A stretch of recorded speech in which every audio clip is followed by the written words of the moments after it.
more so when we have time. But I always enjoy watching videos about what other people are reading. And so anyway, I wanted to bring you along with me and show you what we're going to attempt to read if we have time this spring. So let me put my glasses on and we'll get right into it. Okay, I'm back. I got my glasses on now. I can see what I'm doing. So the first book is, actually the first two books have to do with the Silo series, which I have clearly not read the books yet, but Silo is a fantastic show on, I think it's on Amazon Prime and maybe Apple TV, but don't quote me on that.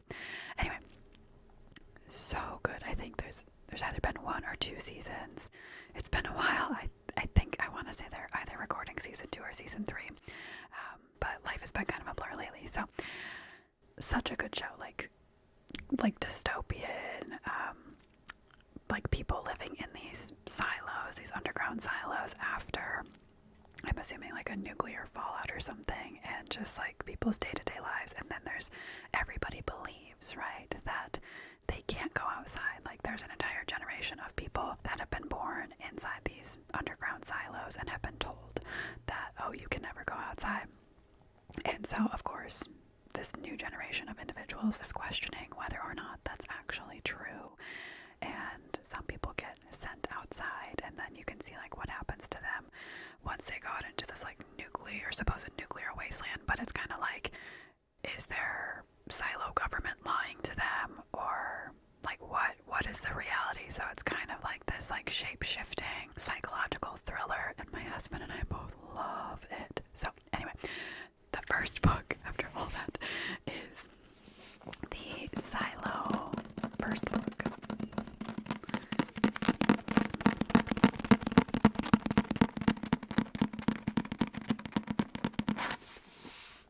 So the first book is called Wool. Oh yeah, I should have looked at this first. So it's a stream on Apple TV by Hugh Howey. So I think there's 3. We only bought the first 2, but of course it's a New York Times bestseller. I'm just gonna read the back to you. It's really dark in here, even though it doesn't look dark in here. Okay, let's see if it's light enough I can read this. It says, the first book in the acclaimed New York Times best-selling trilogy, The Silo Saga, Wool is the story of mankind crawling for survival. The world outside has grown toxic, the view of it limited, talk of it forbidden. The remnants of humanity live underground in a single silo. But there are always those who hope, who dream. There are the dangerous people, the residents who infect others with their optimism. Their punishment is simple. They are given the very thing that they want. They are allowed to go outside. After the previous sheriff leaves the silo in a terrifying ritual, Juliet, she's the main character, a mechanic from the down under, is suddenly and inexplicably promoted to the head of law enforcement. With newfound power and with little regard for the customs she is supposed to abide, Juliet uncovers hints of a sinister conspiracy. Tugging this thread may uncover the truth, or it could kill every last human alive. So, yeah, definitely a psychological thriller. So good. If you're looking for a new series, I highly recommend Silo. Such a good TV show. So I'm hoping I'm not disappointed by the book. I feel like they can be kind of hit or miss.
smaller than human cells to make medical diagnoses, conduct repairs, and even self-propagate. In the same year, a TV program aired about the effects of propranolol on sufferers of extreme trauma. A simple pill, it had been discovered, could wipe out the memory of any traumatic event. At almost the same moment in humanity's broad history, mankind had discovered the means to bring about its utter downfall and the ability to forget it ever happened.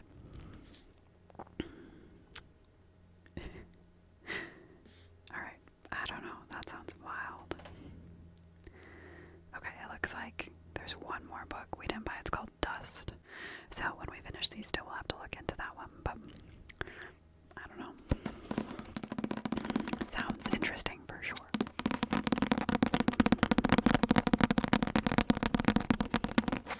Okay, so then moving on. So then the next two I got just for me. I don't think my husband's going to be interested in reading these. And these have been out, I think, for a long time. So the first one is The Girl on the Train.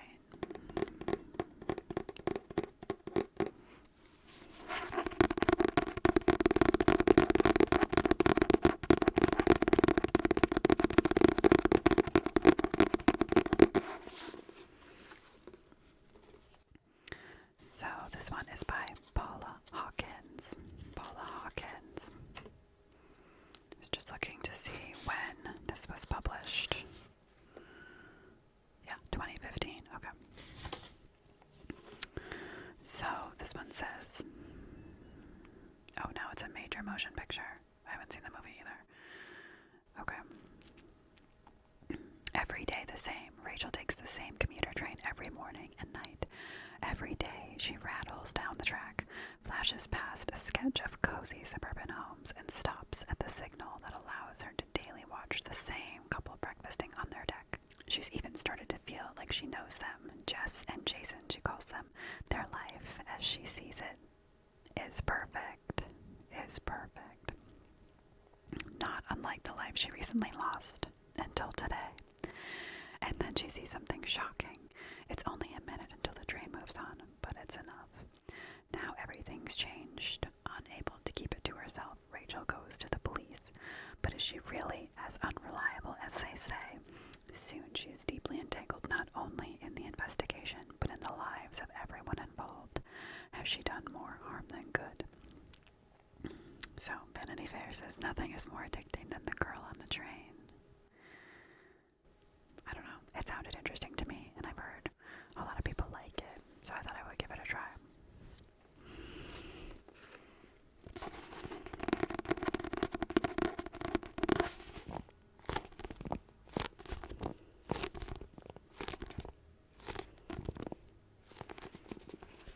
Alright, moving on to the next one. Okay, I know I'm really behind the times on this one too. This one is Where the Crawdads Sing. Where the Crawdads Sing.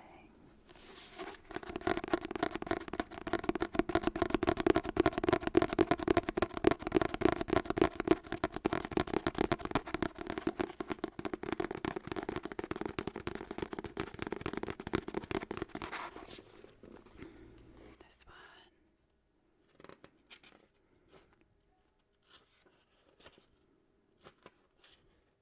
2018. Alright, this one says, for years, rumors of the Marsh Girl have haunted Barkley Cove, a quiet town on the North Carolina coast. So in late 1969, when handsome Chase Andrews is found dead, the locals immediately suspect Kaya Clark, the so-called Marsh Girl. But Kaya is not what they say. Sensitive and intelligent, she has survived for years alone in the marsh that she calls home. Finding friends in the gulls and lessons in the sand. Then the time comes when she yearns to be touched and loved. When two young men from town become intrigued by her wild beauty, Kaya opens herself to a new life until the unthinkable happens. The unthinkable happens. The unthinkable happens. So, I don't know. It sounded like maybe a murder mystery / heartthrob. So, we'll see how this one goes too. Okay, and then the last two are two that my husband chose. So the first one is called The Pirate King.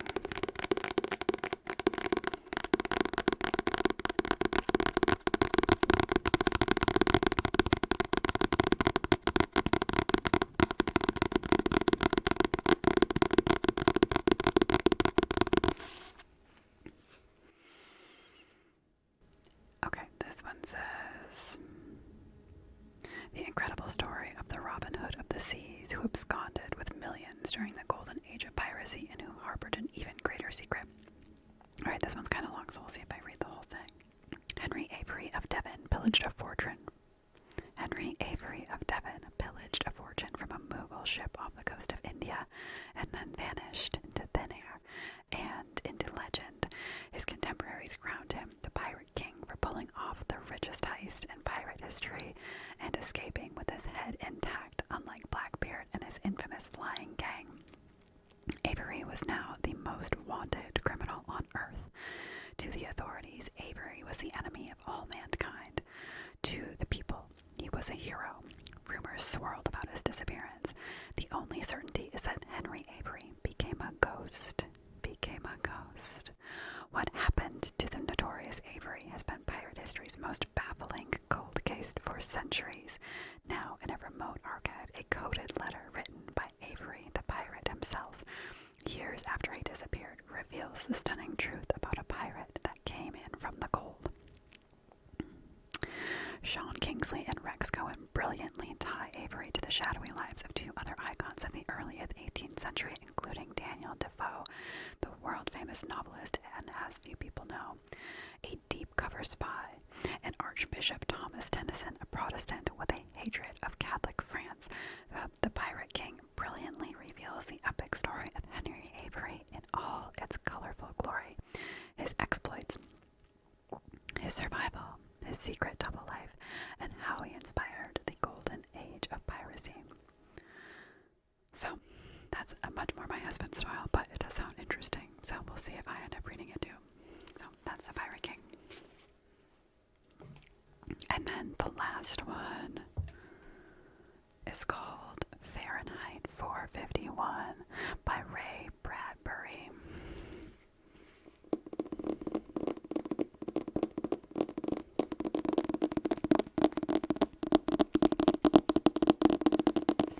And it comes wrapped in this plastic, so I thought maybe that could be fun to listen to.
wasn't any description on the back of the book, so I just googled it. So it says Fahrenheit 451 is a classic dystopian novel by Ray Bradbury, published in 1953, that depicts a future American society where books are outlawed and burned by quote-unquote firemen to suppress knowledge and enforce conformity, following a fireman named Guy Montague who begins to question his role in society after meeting a free-spirited woman named Clarice.